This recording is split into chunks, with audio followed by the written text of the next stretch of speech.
با درود بر همه. من شماعی زاده هستم. از کودکی موسیقی شروع کردم. در سالهای آخر دبیرستان در تئاتر اصفهان هم به عنوان نوازنده تو ارکستر تئاتر کار میکردم. 1341 اومدم به تهران و در نایت کلاب های شبانه کار میکردم. 1345 وارد رادیو شدم و در ارکسترهای جاز، ارکستر پاپ، ارکستر هنرور مردم و ارکستر جوانان به عنوان نوازنده کلارنت کار میکردم. 1345 من ساکسفون رو شروع کردم، هم ساکسفون تنور هم ساکسفون آلتو، و به نوازندگی هم در رادیو هم در کلاب های شبانه ادامه میدادم. 1351 به آهنگسازی رو آوردم و سال بعدش شروع کردم به خوندن و حدود 100 تا 150 تا آهنگ من در ایران رکورد کردم، حالا یا مال خودم یا مال دیگران، و تا الانم در آمریکا هستم.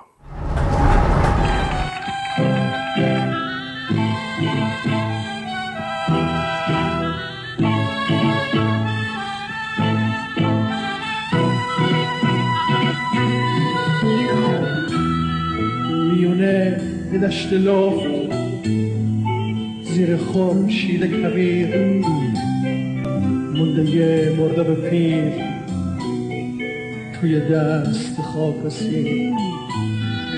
منمون مرده به پیر از همه دنیا جدا، داغ خورشید به تنم، زنجیر زمین به پا.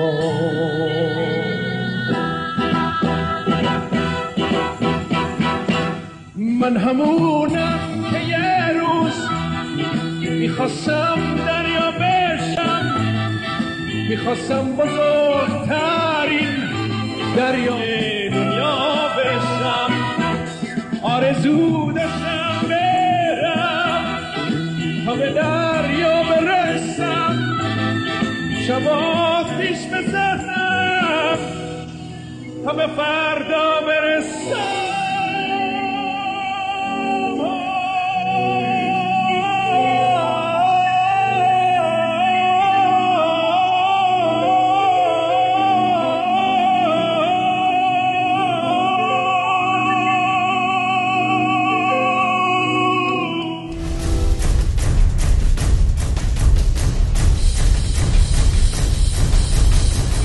چجوری شعرامو انتخاب میکنم؟ یه مسئله که هست، حتی در یک مسابقه قبلی هم که ما یه جایی داشتم، چون آمادگی برای جواب دادن نبود واقعا نتونستم درست جواب بدم. ببینید بعضی ها میان و به اصطلاح جاجمنت خودشون رو، قضاوت خودشون رو روی شعر اون آهنگ میذارن. دست که اون شعر من نگفتم، اون شعر من انتخاب کردم، حالا یا درست انتخاب کردم یا غلط انتخاب کردم.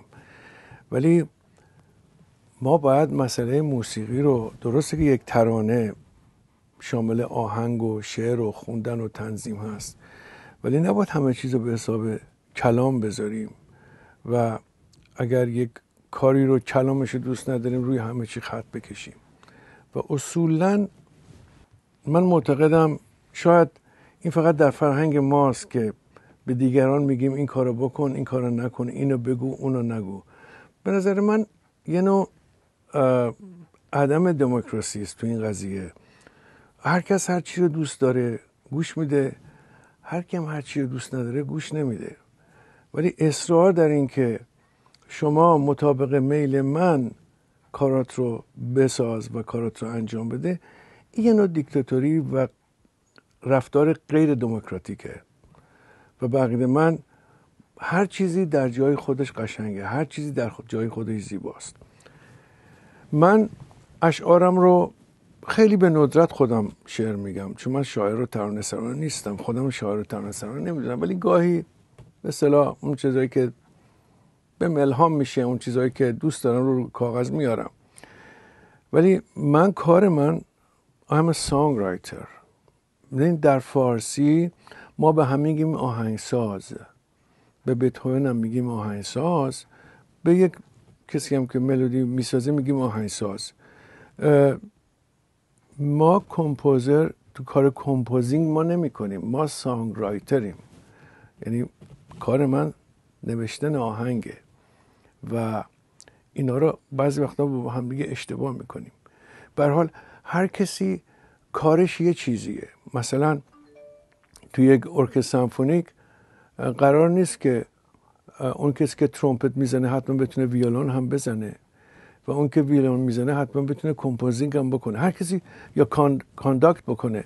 هر کسی کار خودش رو میکنه. I'm a songwriter, I'm a musician.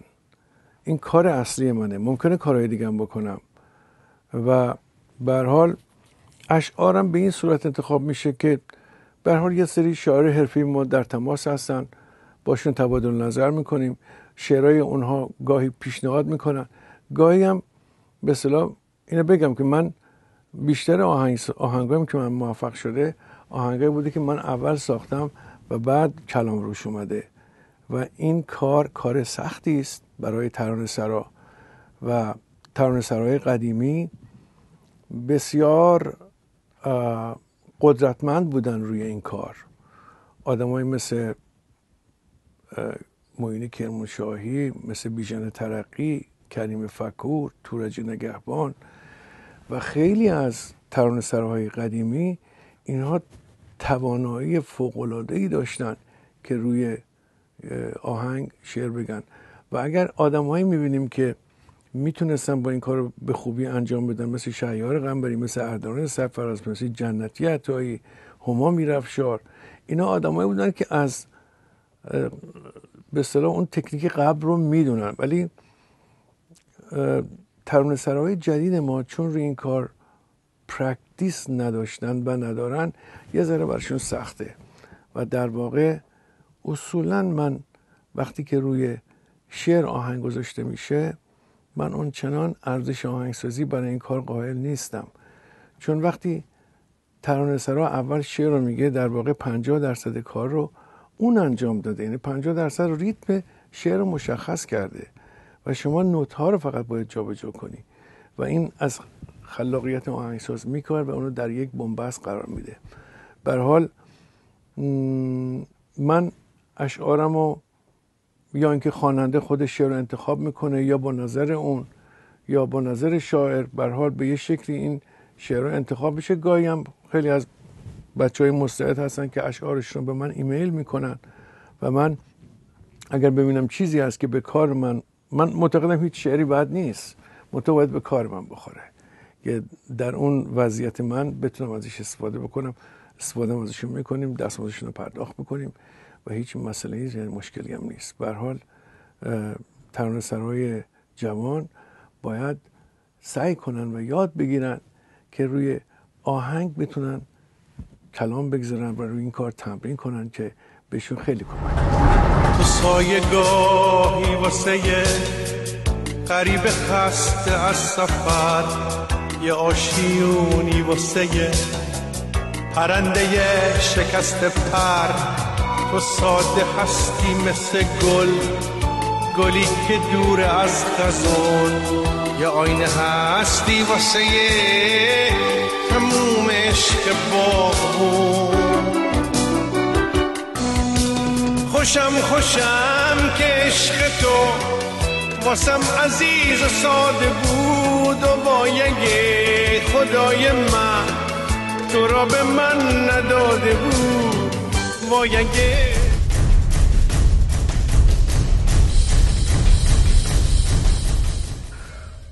چند تا آهنگ من ساختم. دقیقاً نمیتونم بگم که چند تا آهنگ ساختم، ولی باید بین 600 تا 700 تا آهنگ باشه. تعدادی از آهنگا مال قبل از 1357، تعدادش مال بعد از کوچ کردن من به آمریکاست. شاید حدود 200 آهنگ مربوط به زمانی میشه که من در ایران بودم. خواننده که آهنگمان اجرا کردن مثل داریوش، ابی، گوگوش، همیرا و خودم و حالا یه چند تا آهنگ به فرزین، اون موقع خانم بتی، به هر حال همه رو یادم نمیاد، ولی میتونم بگم که تعداد زیادی آهنگ در ایران بود که به خاطر امکاناتی که اون موقع من داشتم و واقعا امکانات مسئله است.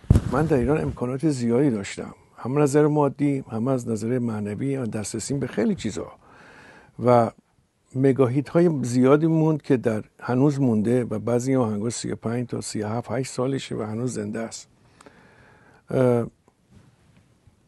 من خودم حدود 22 تا 23 تا آلبوم دارم و در خارج از کشورم به خیلی از همکارام آهنگ دادم، به خیلی ها دادم، شاید فقط به چند نفری ندادم که اونم به خاطر هیچ عمدی توش نیومده، پیش نیومده، ولی بیشتر خواننده‌ها از من در خارج کشور آهنگ خوندن، آهنگای موفقی هم خوندن. ولی در آمریکا من اون امکانات داخل رو نداشتم، اون هم امکانات معنوی هم امکانات مادی، دسترسی به شاعر، دسترسی به خیلی چیزا. یعنی ما در ایران خیلی به راحتی ضبط میکردیم، به راحتی هر نوع نوازنده میخواستیم میتونستیم تو استودیو بیاریم، ولی اینجا امکانات برای ما نیست، هیچ وقت نبوده، خیلی کم بوده.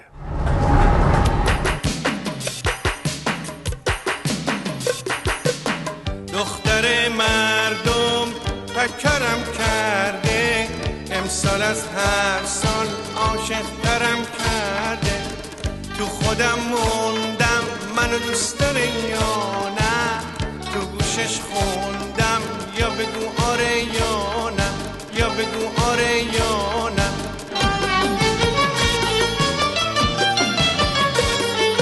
میدونه بابا میدونه، خودش دون بلاش میدونه که من کشته اون قد و بالاشم. میتونه بابا میتونه، اگه دلش بخواد میتونه که اون مال منو من مال او باشم، که اون مال منو من مال او باشم. دختر مردم پکرم کرده، امسال از هر سال عاشق‌ترم کرده. تو خودم موندم منو دوست داره یا نه، تو گوشش خوندم یا بگو آره یا نه، یا بگو آره یا نه.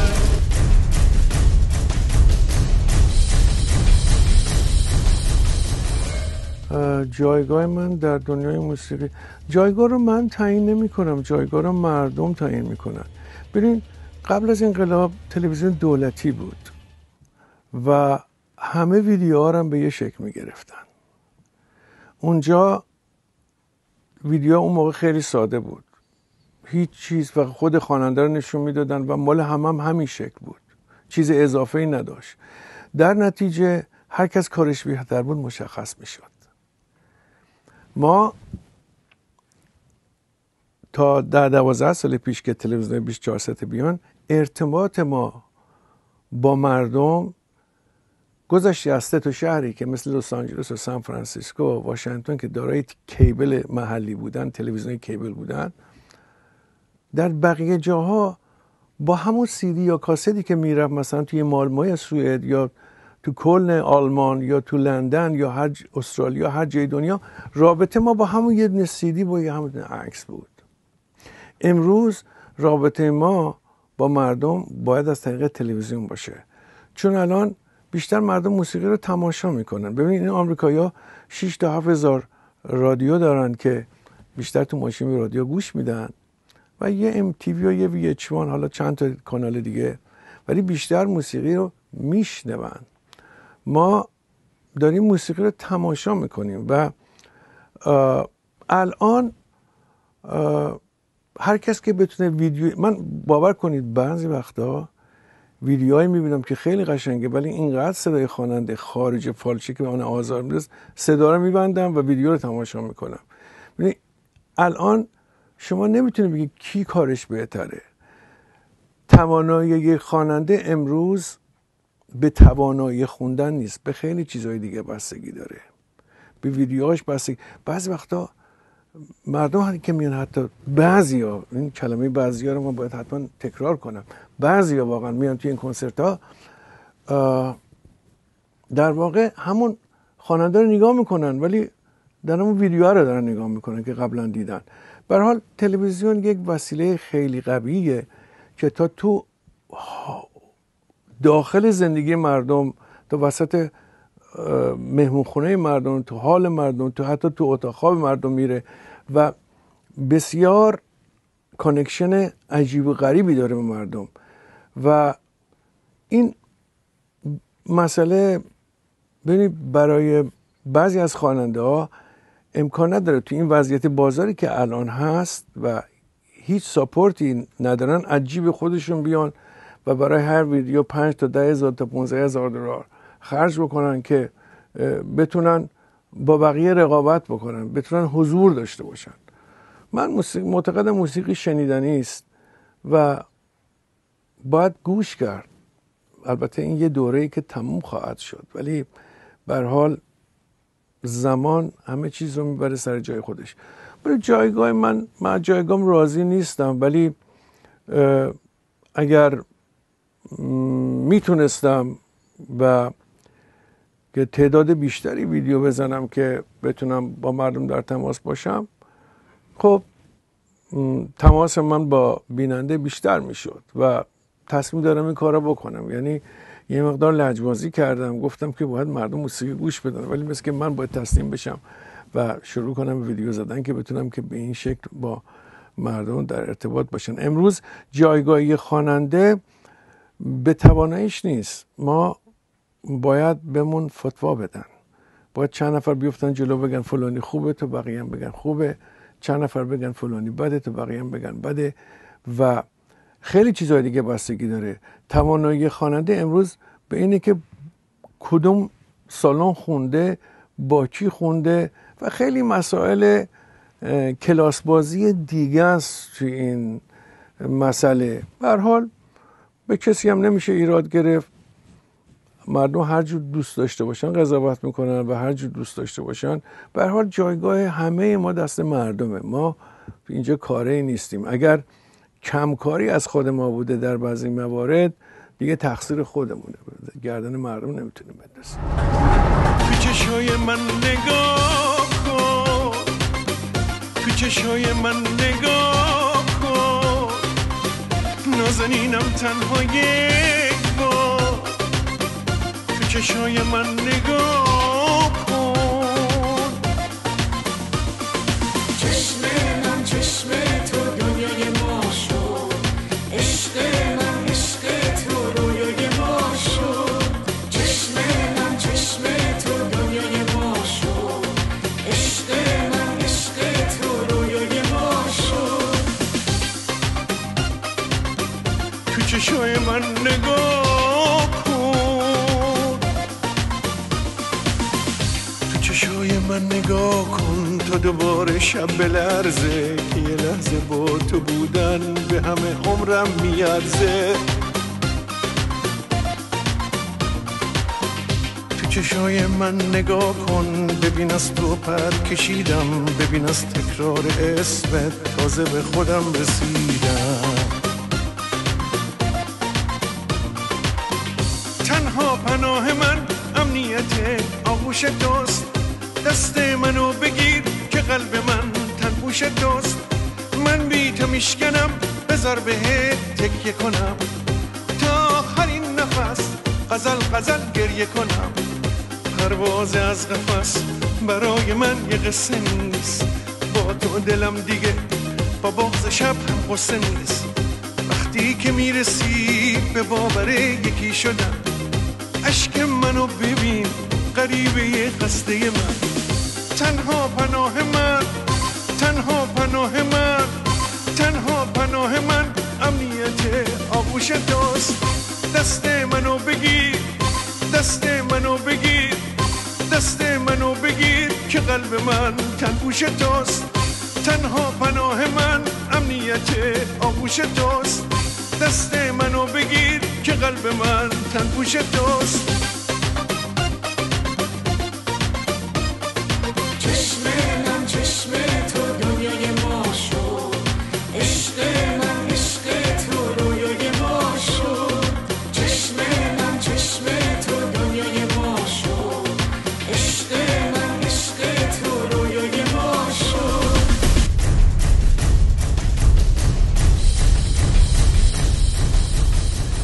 5 سال آینده چیکار میکنم؟ ببینید هیچ کس از فرداش خبر نداره. من کارم موزیکه و باید از این را امرار معاش بکنم و کارمو باید ادامه بدم.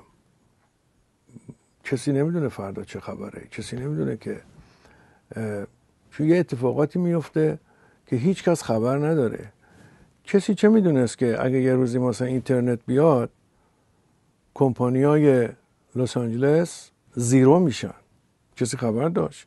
که ما اتفاقات معلوم نیست فردا چی بشه. هیچ کس از فردا خبر نداره. به هر حال من کارم موزیکه و موزیک باید ادامه بدم، چون در کار خوندن، چه در کار ساختن، چه در کار آرانجمان کردن. ببینید من تنظیم نمی کردم. چرا نمی کردم؟ به خاطر اینکه بسیار کار وقت کشیه، بسیار کار کشنده و واقعا کار سختیه. من یه آهنگ ممکنه یه روز بسازم، ولی یه آهنگ بخوام تنظیم کنم ممکنه یه ماه طول بکشه. خب همیشه سعی می‌کردم از استعدادهای دیگه استفاده بکنم، به خصوص از استعدادهای جوان. خب ولی وقتی که وضع به این جا میرسه مجبوری خودت بکنی. حالا که در سفری دلت واسم تنگ نمیشه، خیلی میخوام بدونم عشق تو کم رنگ نمیشه. از تو من خبر ندارم، نمیدونم چی میشه. بگو نازنین من محبتت کم نمیشه. میدونی منتظرم چشم بدم، 2-3 خط نامه، یه پیغام، یه خبر. دل من خیلی برات تنگ شده، از خدا میخوام تموم شه این سفر. کی از سفر میای، کی از سفر میای.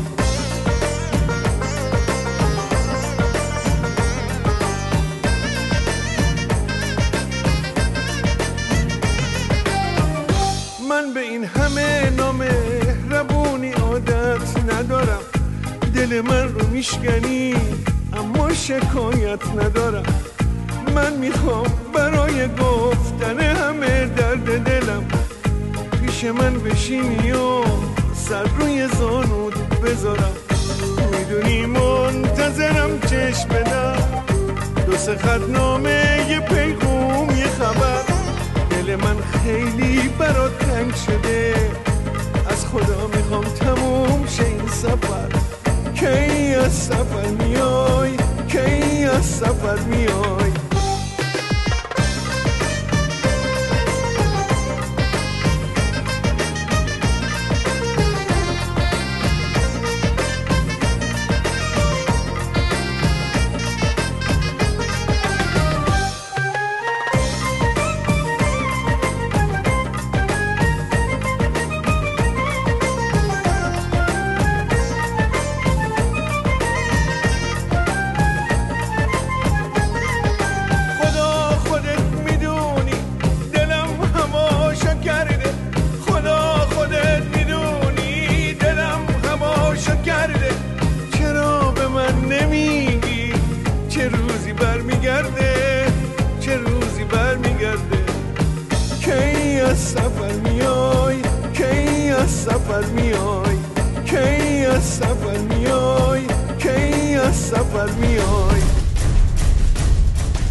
به نظر من موزیک خارج کشور بهتر شده یا بدتر شده؟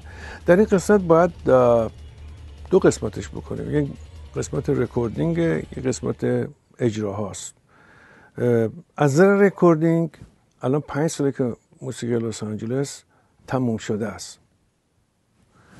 یعنی این که بعد از اینکه مردم تونستن از اینترنت دانلود بکنن تا 2006 کمپانی ها به هر خواننده از 20 تا 100 تا 100 گاهی 150 هزار دلار برای یه آلبوم پرداخت میکردن. امروز نمیتونن حتی $1 بگذارن چون برگشت نداره. پس رکوردینگ زیرو. یعنی اگر کسی هم رو آهنگی ضبط میکنه با جیب خودش داره میکنه، اگر خواننده ویدیو هم میزنه از جیب خودش داره میزنه. و این قسمت رکوردینگه. مسئله اجراهاست و کنسرت ها اینها که خب داریم میبینیم که به چه وضعیتی داره میاد. یعنی ببین هر وقت عرضه و تقاضا به هم میریزه، در هر بیزنسی همه چیز به هم میریزه. الان عرضه و تقاضا یعنی عرضه بیشتر از حد تقاضاست. یعنی بعد از اینکه استودیوها دیجیتال شدن، از آنالوگ اومدن به دیجیتال، استودیوهای دیجیتال زیاد شدن و همه دارن تولید میکنن. چی تولید میکنن؟ خواننده جدید تولید میکنن. خب توشون هم بسیار خواننده پر استعداد هست. در ایران هم ما الان کارهای بسیار خوبی داریم میشنویم، چه از نظر تنظیم، چه از نظر شعر، چه از نظر آهنگ، چه از نظر خوندن. بخوام این عرضه زیاد به هر حال حتی اگه همش هم خوب باشه صدمه میزنه. اینقدر عاشقت بودم که باورم نمیشد، جز تو و فکر عشق تو هیچی سرم نمیشد. اینقدر عاشقت بودم که باورم نمیشد، جز تو و فکر عشق تو هیچی سرم نمیشد. چقدر بده حالت من، کشت من و عادت من، حرف حساب هیچ کسی، مرهم درد گریه چشم ترم نمیشد. اینقدر عاشقت بودم که باورم نمیشد، جز تو و فکر عشق تو هیچی سرم نمیشد.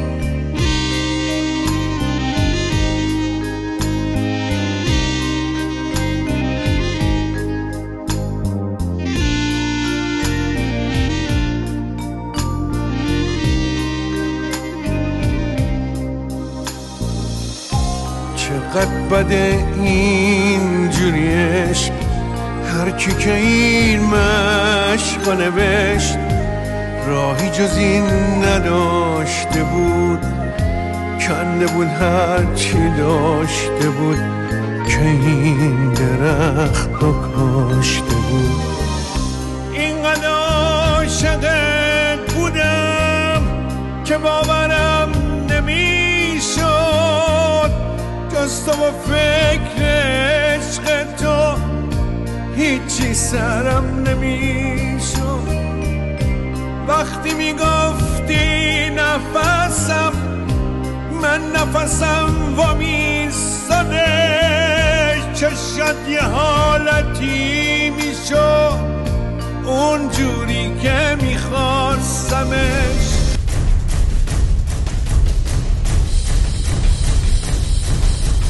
موسیقی داخل کشور بهتر شده یا بدتر شده یا پیشرفت؟ ببینید ایران سرزمین مادره. یک زمانی موسیقی در ایران تعطیل بوده، بعد آزاد شده و روز به روز داره پیشرفت میکنه.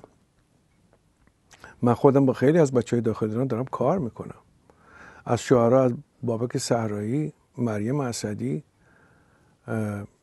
یغما گلرویی، از تنظیم کننده ها، از آقای قدیانی، امیر قدیانی، پیام قربانی و نازنین پوریا حیدری که چند تا کار باش دارم توی آلبوم آخرم. من حتی این سریال ها که میشنوم خیلی موزیک های خوبی میشنوم، از کارن همایونفر، از صدری، از ببخشید هم آقای انتظامی، از اون پسر آقای ایرج اسمش چی بود؟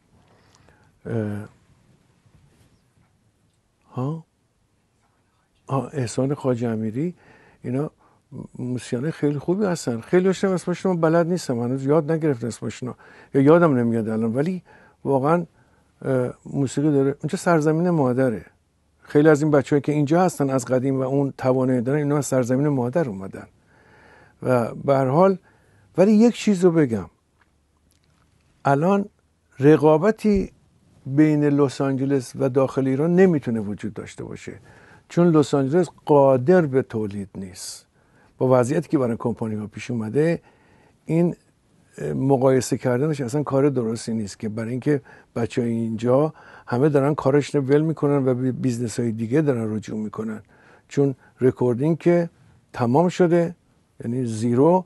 فقط یه سری بچهای جوانی هستن که علاقه‌مندن بخونن و این علاقه‌مندیشون باعث میشه که یه پولایی رو از بیرون این بیزنس بیارن خرج کنن و به اون علاقه که دارن برسن. ولی این واقعا یه تولید کاذبه، یک تولید واقعی نیست، یه چیزی که اضافه داره وارد این بیزنس میشه.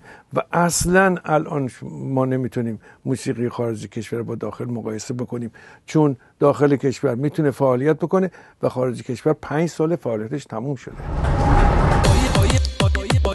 با یه دنیا مهربونی، با نگاه آسمونی، رسیدی به خونه من، تو یه عشق بی‌نشونی، با یه قلب پر بهونه، با یه حرف عاشقونه، جادو کردی دل ما رو تا بشه دلم دیوونه.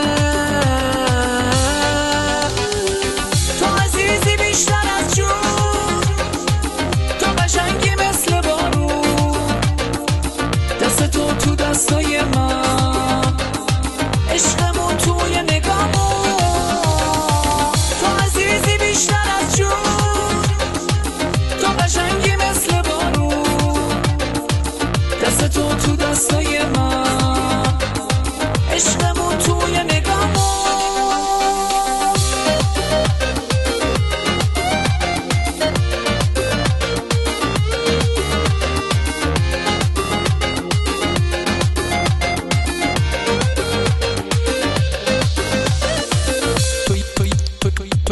تو یه حس تازه هستی که تو قصه ای ندیدم، تموم دل خوشی مینه که حالا به تو رسیدم، جز تو هیچ کسی ندارم، فکر دیگه ای ندارم، چه قشنگ لحظه ای که سر شونه هات میذارم.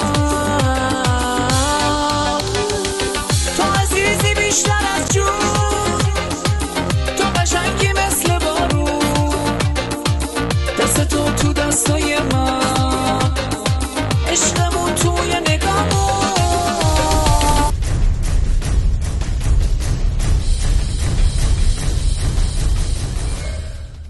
از کدوم آهنگای خودم بیشتر خوشم میاد؟ یکی از زیباترین ملودیایی که من درست کردم و خیلی دوستش دارم آهنگ خانه است که برای خونه خودم درست کردم. یعنی هم میتونم اشاره به خانه هم داشته باشم، هم میتونم اشاره به وطنم داشته باشم. ولی گذشته از، البته شعر این آهنگم از خودمانه، ولی ملودی این آهنگ و حرکت های این ملودی رو من خیلی دوست دارم از بین تمام آهنگ‌ها. آخرین آهنگ که دارم روش کار میکنم که کلامشم خودم گفتم، در واقع در این رابطه است که وقتی ما اومدیم در خارج کشور، خیلی از خانم‌ها دستشون رو بالا زدن و جور مردا رو کشیدن. من این آهنگ هم در واقع تقدیم کردم روز تولد زنم به او که اینجوری پشت من واساد. حالا یه قطعه کوچیکی شو، برای اینکه الان کوالیتی هم آنچنان با وضعیت ضبط الان درست نیست، ولی به هر حال به غربت سفر کردم، نمیخواستم برم، ز رفتن حذر کردم، نمیخواستم برم. تو دانی چه بی‌رحم دست روزگار، اگه تو نباشی به کی دل بسپرم، به کی دل بسپرم. نمیخواستم برم، نمیخواستم برم.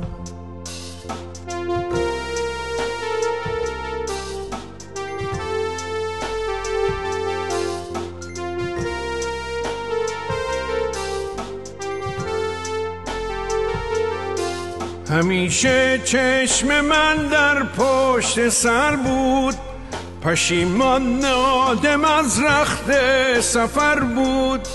هر آنچه من ز درد خانه گفتم، تمام شهر ز دردم بی خبر بود.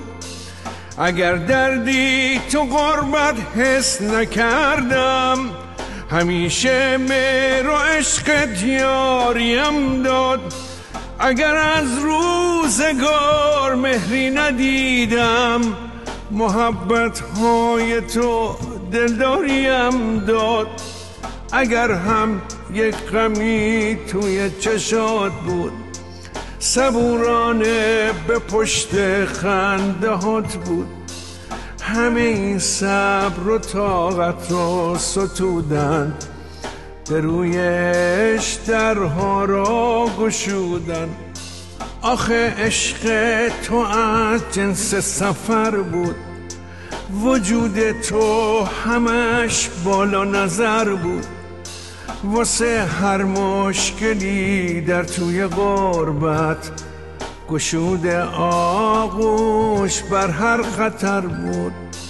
به غربت سفر کردم، نمیخواستم برم، ز رفتن حذر کردم، نمیخواستم برم. توقع من از ملی تیوی چیه؟ اولا بگم که اینجا استودیوی منه و من تمام کار آدیومو اینجا خودم انجام میدم.